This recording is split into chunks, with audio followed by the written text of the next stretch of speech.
Our world is changing. It's time for fresh ideas and new points of view. I'm Yana Peel, Global Head of Arts and Culture at Chanel. And this is Chanel Connects, bringing together creative game changers from film, art, dance, music, and more. Can you hear me, Charles? Yeah, I can. Hi, Emerald. Hey, it's so nice to meet you. It's great to meet you, John. Great to finally meet you, Annika. Thanks for having us. Some are old friends and collaborators. Others are meeting for the first time. All are focused on what matters most and what's coming next. And now we get to listen in.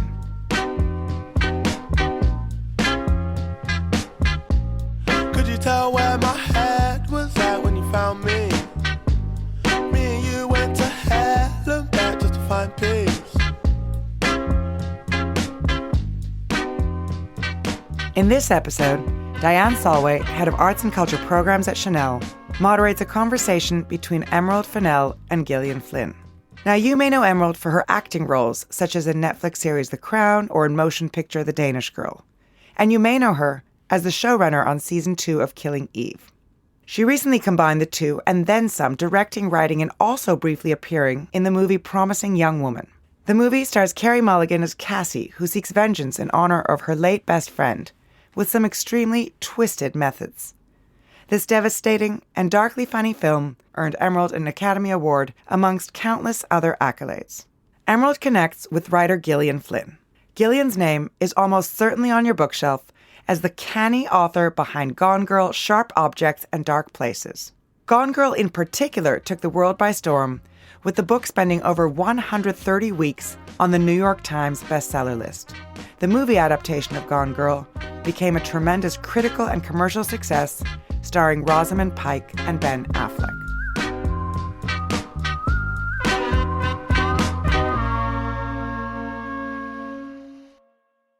Welcome, Emerald and Gillian. It's really thrilling to bring you both together. And if you could just tell us a little bit about where you are and set the scene for us a bit.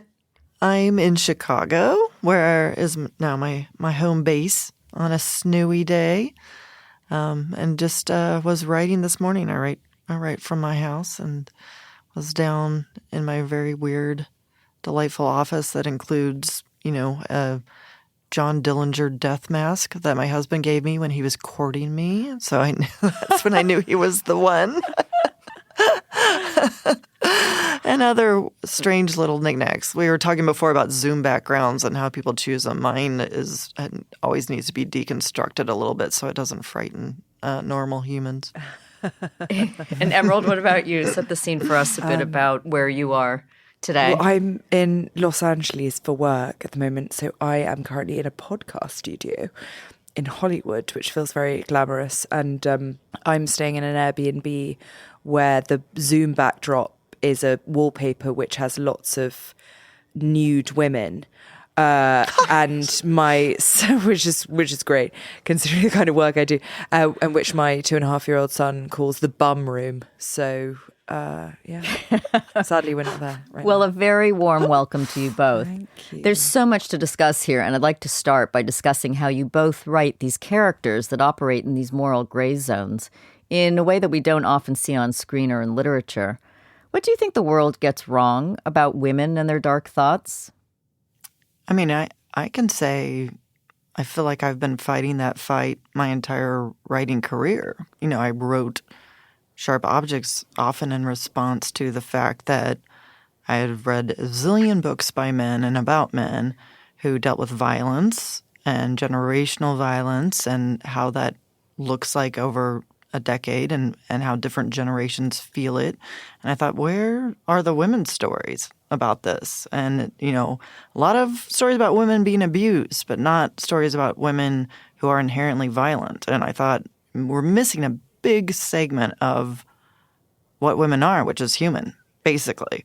I'll pass it off to Emerald. I'm very interested, kind of what sparked you, because it sounds like we're interested in a lot of the same topics. Yeah, definitely. I think so. I mean, yeah, and I think I completely agree with everything you're saying. And also the way that women are violent is very specific and different. So you often get, violent female characters written by men, but they're men, usually, right. But they've just got boobs, enormous ones. The sexy psychos. Hopefully. Or there's the other option. Right. Yeah, and, and they're wearing tight black leather pants, and they are not violent in any way that I recognize. But female violence, as Gillian says, is like much more complicated, much more chilling, much longer. We have a vast appetite for cruelty, but it's very different, I would say.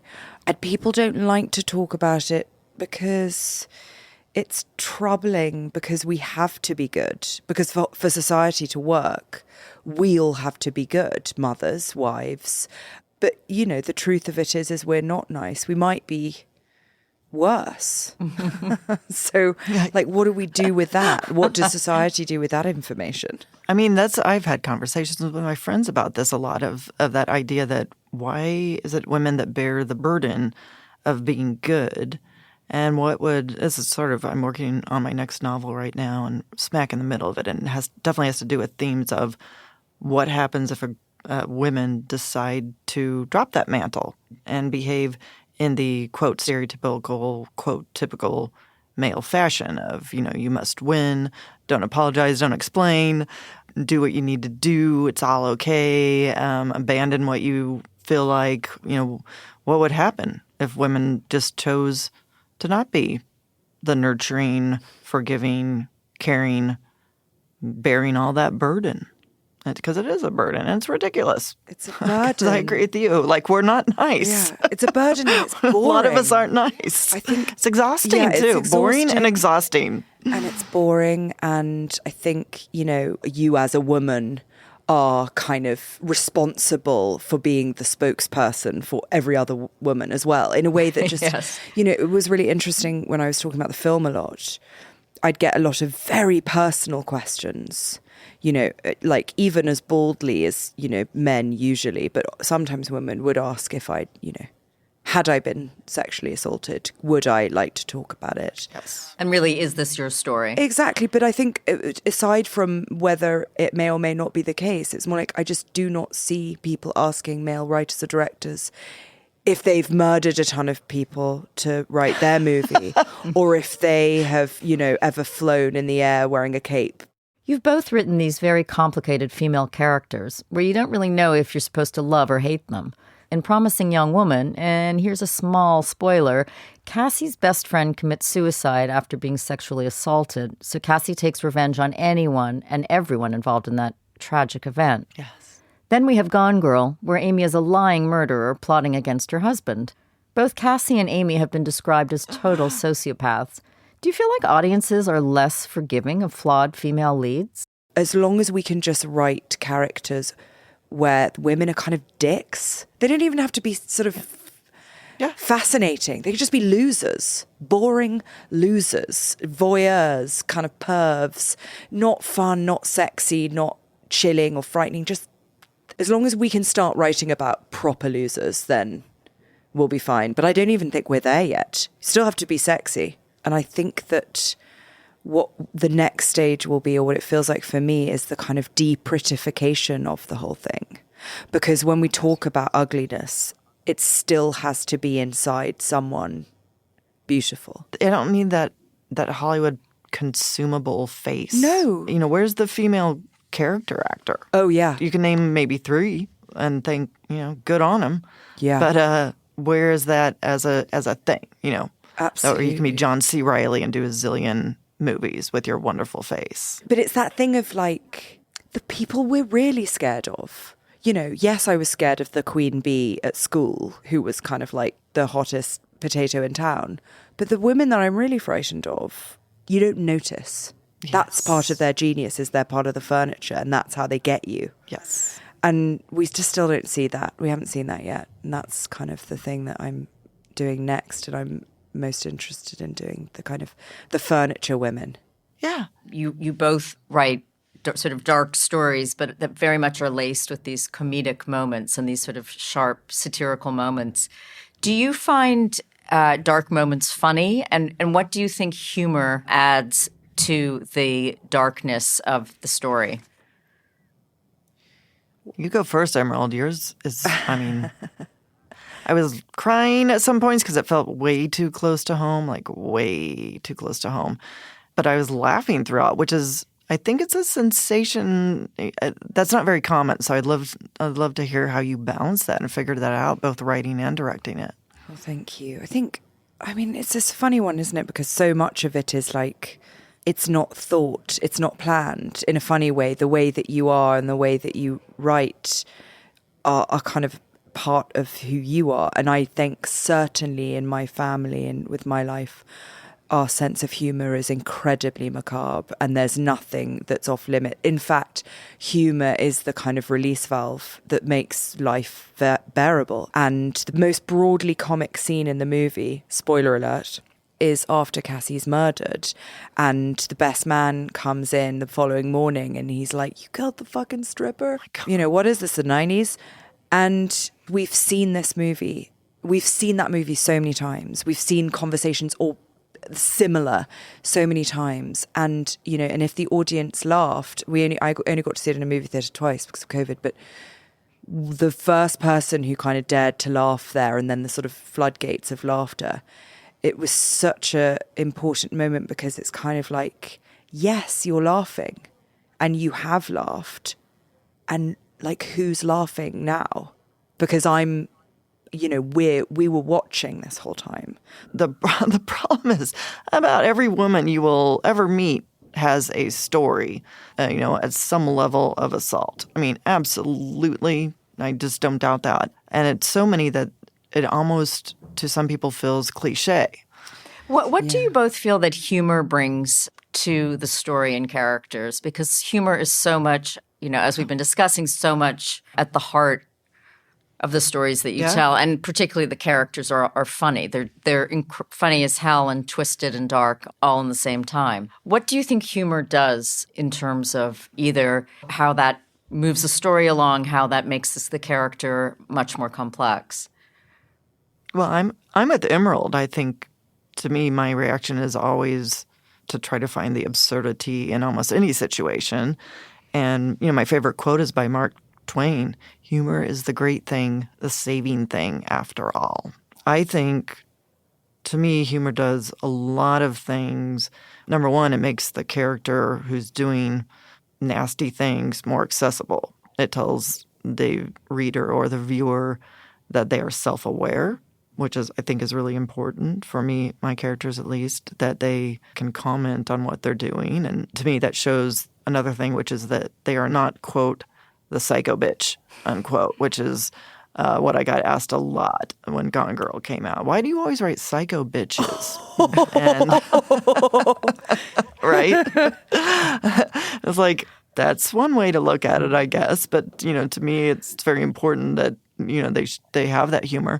And also, I love characters with humor, and I like the mystery genre, mystery thriller for the very reason that when you deploy it that way, you're keeping the audience entertained. It doesn't feel like I'm presenting the deepest, darkest movie where we're all going to, you know, get into what's wrong with society. But the same way, I have trouble not doing it for the same reason Emerald said. Like, when you're writing that really dark stuff, you kind of need to entertain yourself along the way. Yeah. And it is funny. I mean, somebody I know tangentially in the torrential rain, fell into their father's grave as he was being buried. And I'm sorry, but it's the funniest thing I've ever heard in my life. You know, and that's the trouble. It's like, what do you do when the world that we live in is so absurd? When everything is so kind of tenuous and fragile and, you know, terrifying? You've got to laugh about it. I think there's no, and especially if you're a woman. I told my husband my dream death is to be attacked and killed by an ostrich. So that way, anytime anyone talked about, you know, Gillian's dead, it'd be like, how did she die? Well, funny story. Well, also because what would be really great is if you're killed by ostriches, but nobody's ever allowed to say exactly how. So people have to then be like, was she pecked? Was it like what? Like but how would sex? how could you be? Was it sex? Oh, it was sex. I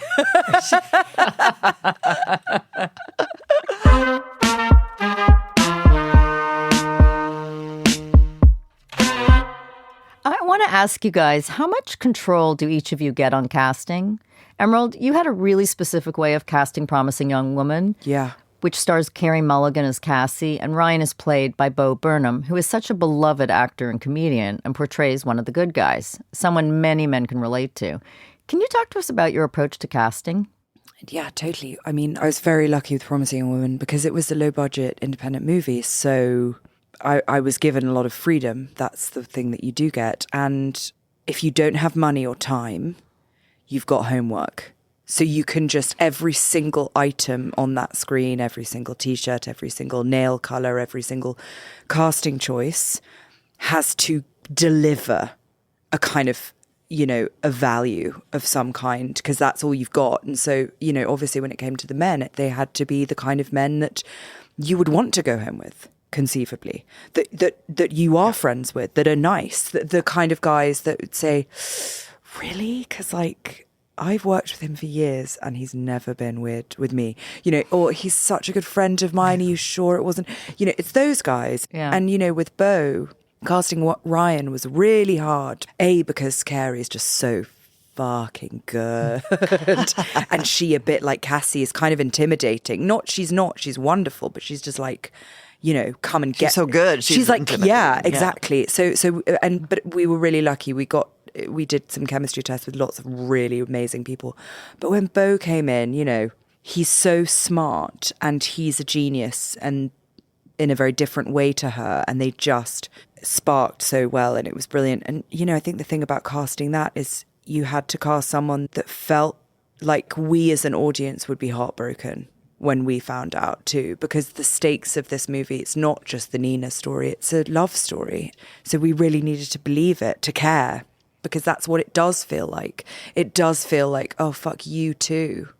It's right. The kind of inverse of Me Too. It's, oh, you as well. Of course you did it. Of course you were there. Of course you were laughing. Oh my gosh, I just have to jump in. I remember when, all during the height of Me Too, and I was with my husband. We were on our 10-year anniversary, and we were way down in Belize, and the Louis C.K. Me Too moment came out. And I remember I was literally crying to my husband, and I was like, I can't take this anymore. Like, who else is it going to be? And I remember talking about that moment, and it was this moment of all the revelations during that time period and still going on now.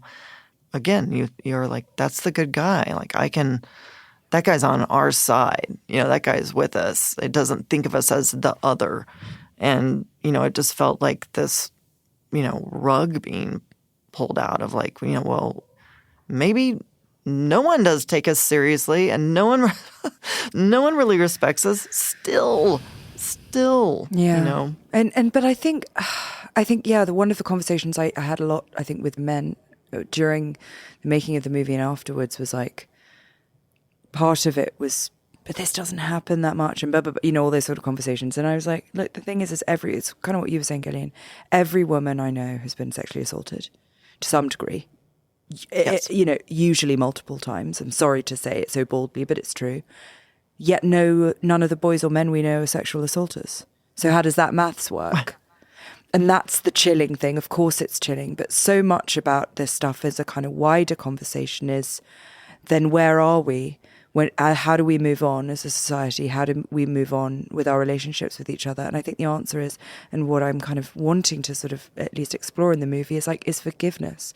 But you only get forgiveness if you acknowledge and you apologize. And the thing that all these men have in common is like, acknowledge it, really. Acknowledge it. You got to confess if you want forgiveness. Yeah, and the saying it was the time period. Yeah. That is not an apology. No. Saying, well, I grew up in a different time or at that time, because apparently it's all time.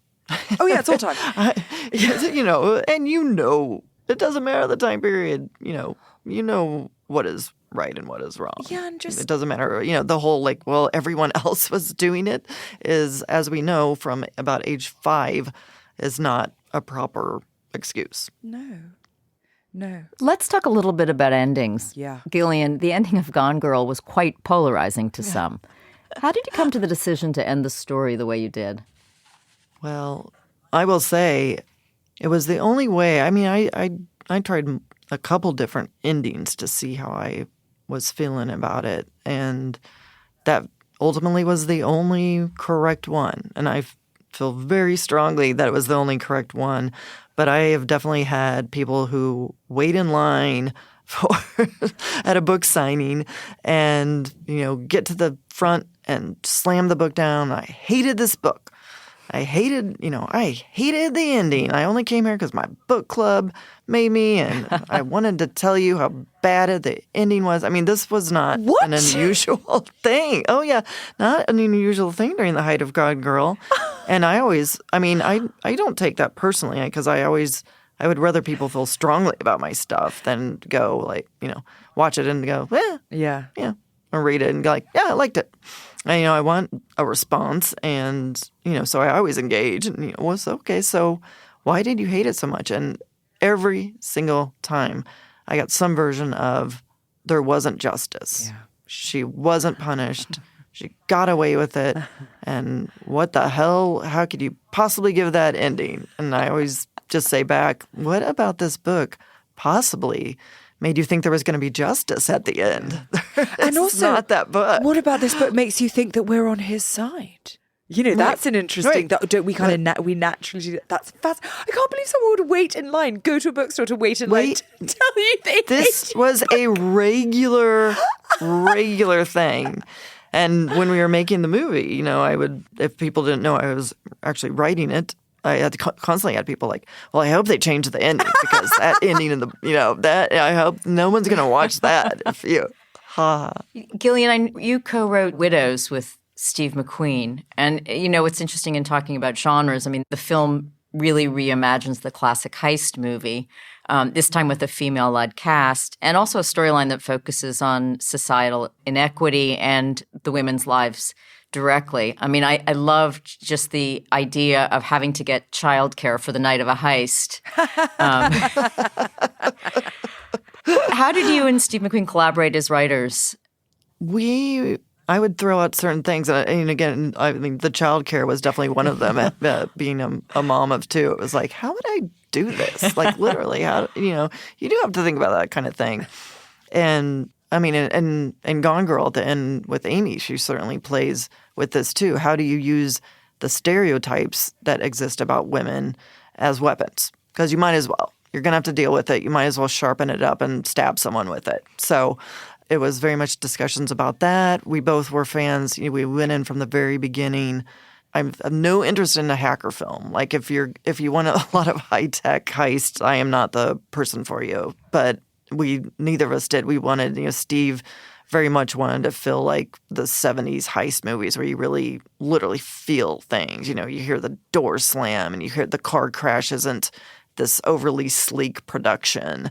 And my favorite part of heist movies is the getting the gang together. Like, that's actually a very, female skill. What do I need in order to put this together? And so that piece I really loved. And Steve was, you talked about casting, and we were still writing. We knew Viola was going to be the lead, national treasure. And so I was able to start writing toward her, which was really cool. Did you have a big say in casting, too, for Gone Girl?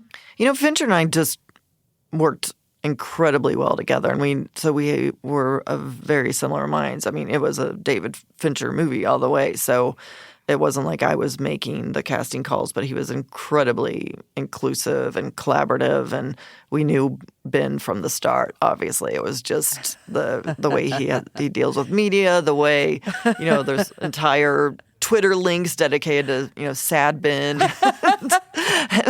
Right. And, what you have to do with that when the media is packaging you in a way that is not you. that, and because they're capturing certain moments and, playing into that moment where they tell him to smile. The smile. Of course, yeah. And of course, being a nice Midwestern boy, he smiles. So that just felt, not Ben, but the character, but I felt like he was in often that same position where it was just the, photography molding our understanding of him. So that just felt like the obvious choice. How do you both leave darkness at work, or because you both have kids, perhaps darkness at home and writing is the escape? I know that Emerald, you were keen to ask Gillian about sort of what's it like to really separate the two. So maybe Gillian, you can tackle that one first. It's tricky. For me, it's tricky. I always know that what I'm writing is good stuff because I literally sweat through my clothes. I'm literally hunched and just typing as fast as I can very much in this world. I'm, they're method actors. I guess I'm a method writer. I sort of just, I really dissolve into what I'm writing. So I had a baby in the middle of writing Gone Girl, the novel, and then I had a baby right before the movie came out, my second child. And the timing was I was doing interviews 3 days after I gave birth because the movie was so close to coming out. We were doing, the premiering it in New York at the New York Film Festival, and I was literally pumping all over in every closet that might be in New York City, just fully consumed, but at the same time doing and talking about incredibly dark stuff. And I have a friend who gave me a little sort of little marble plaque that sits on my desk that says, "Leave the crazy downstairs," which is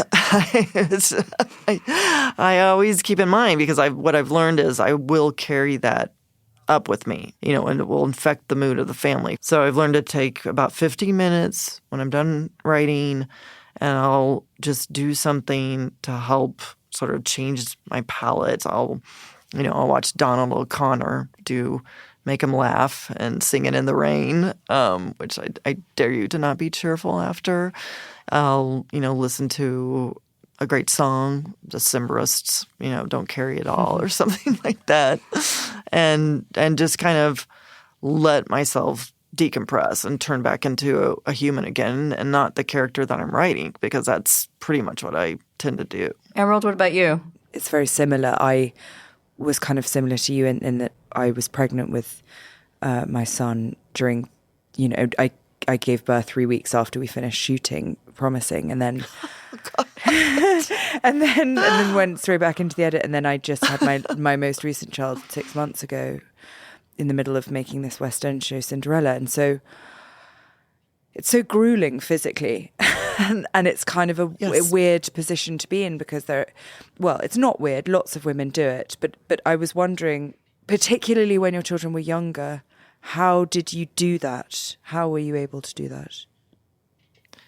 Not well, I guess is the most complete answer. I really struggled to figure out, what that balance is. And I would certainly say the tricky part, I think, for me is because I write about women who have murky morality and in relationship with violence, and they're not that far off from a certain part of me. It's kind of this wild wolf that I try to keep caged somewhere. But I'm always feeling like had slightly different circumstances, I would have been a much different and more dangerous human. But I'm leading to that because I wouldn't call myself a natural-born mother, I guess, if we're I'm not a knee-jerk nurturer. When I was first having kids, I remember we were walking and we were getting near the really noisy L tracks, and my mom reached over and automatically covered my son's ears. He was, about age 1, and I thought, oh, right. I have this, I should be doing more of this. She had the Kleenex ready, with for snotty noses, little snacks, all this. I felt like I really had to learn and study how to do that. And I would say that I'm still trying to figure out that balance for sure. I'm still trying to figure out who I am as a mom and sort of accepting that it turns out actually my husband is the natural, and I'm the one who's still learning, which is, usually considered the gender opposite. But it is an ongoing and tricky balance for me. But, it's interesting you use the word balance. I mean, I think when we're talking about all these stories of the way women are supposed to talk about these subjects, even with children, I think the idea that there is a balance, I think sometimes there isn't a balance between different parts of your life. That's just normal, I think. But I think also women also are so quick to judge themselves harshly about whatever they think their idea is of what a good mother is. I've never heard a man say, "Oh, I'm such a bad dad. I showed up and everyone applauds," But I think it's just, you've never heard a man say, have you been in a group of men where they're all sharing stories about what bad dads they are?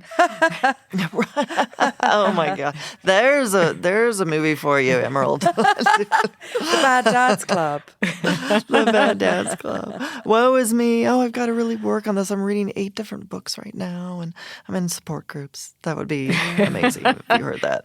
My husband always talks about I'm with the kids at the park and I get so many great, good on you sort of moments. Yeah. Oh, totally. It's like a different experience when my husband goes out with our children. And everyone's like, "Oh my God." Yes. It's called... And then you go out and they're like, "Oh, you might as well be dead. You've served your purpose in this earthly world and now you lie down and you die." Yeah, exactly. Although we may need you back to wipe some noses and remember the Cheerios in the packet. If you can remember the Cheerios. Yeah. Remember the Cheerios, lose some weight, put on a mini skirt, Definitely. pretend you don't have kids, and we may let you back in.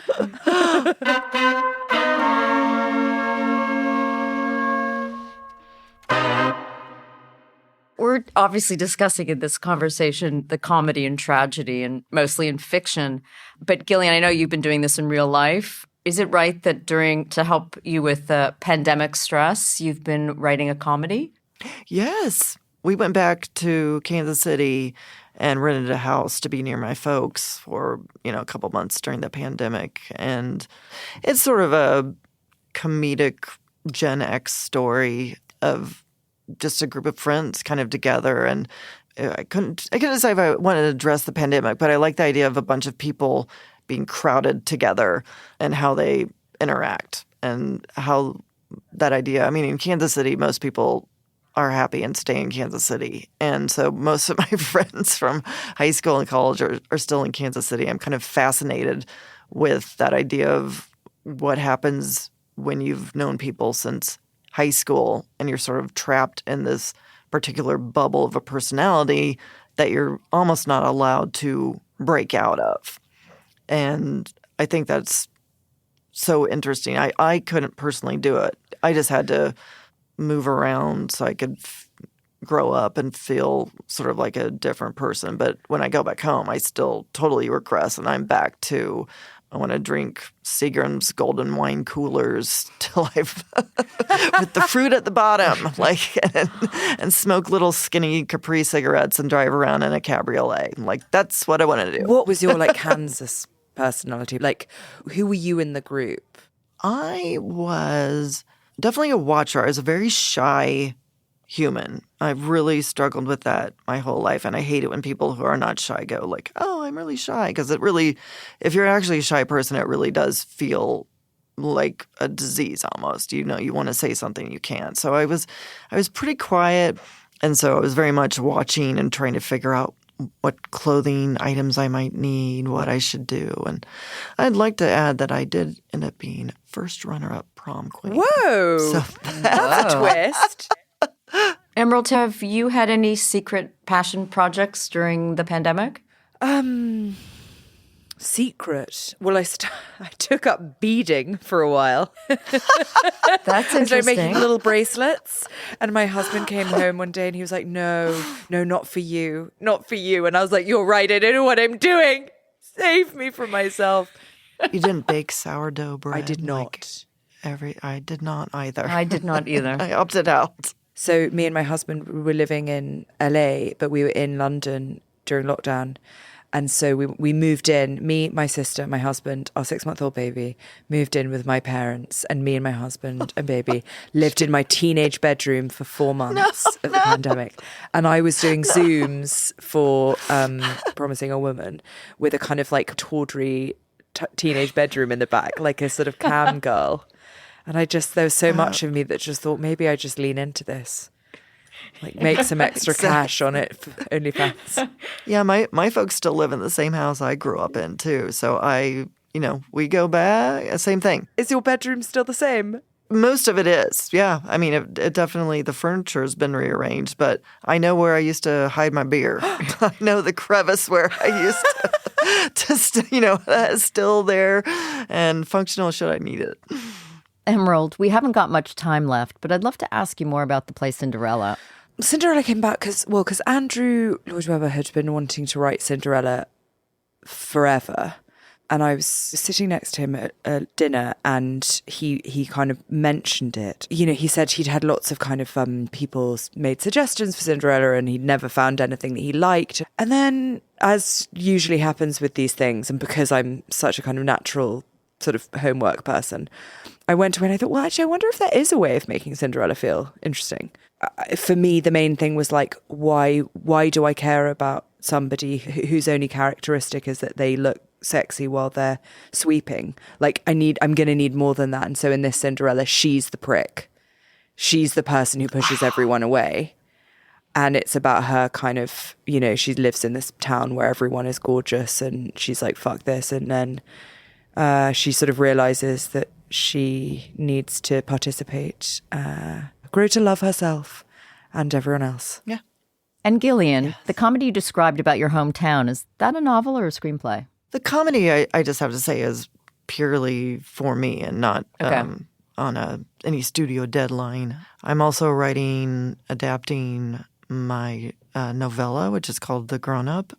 That's a fun, sleek grifter sort of film. Like I want it to be, sort of Point Blank, the Lee Marvin version. Is that the one with the like? I'm so sorry to interrupt. Is that the one with the girl who goes to be a babysitter, goes to be a nanny? This is one about a woman who works at a massage parlor, and grew up with a grifter mom and was used as a tool for her, so has learned everything from the beginning, and she has decided that she's going to go into sort of spiritual house cleansings. You know, those people who go in and change the aura, that will be part of it, that she just needs to find the first victim so she has access to rich, nervous humans. And it's kind of about this power play between the two women, because the person who is supposed to be preyed upon has her own mission. It's like War of the Roses meets Matchstick Men. Oh my God, it sounds so good. Emerald, is there a film that you're shooting this summer? Yes. Can you tell us anything about it? I actually can't. I think partly just for self-preservation, and for my insanity. But I'm very excited about it. Did you write it and you're directing it as well? Yeah. Fantastic. Oh, right on. I can't wait.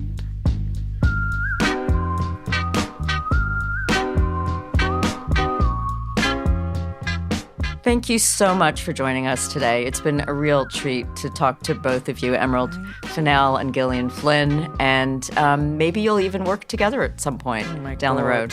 Can you imagine? I would be the best thing in the world. I bet I might die of excitement. The most delightful, dark, weird, hilarious experience, and I would do that in a second. It might be too much. We might both go mad. We might commit an atrocity. I should give it a test drive, though. Thank you guys so much.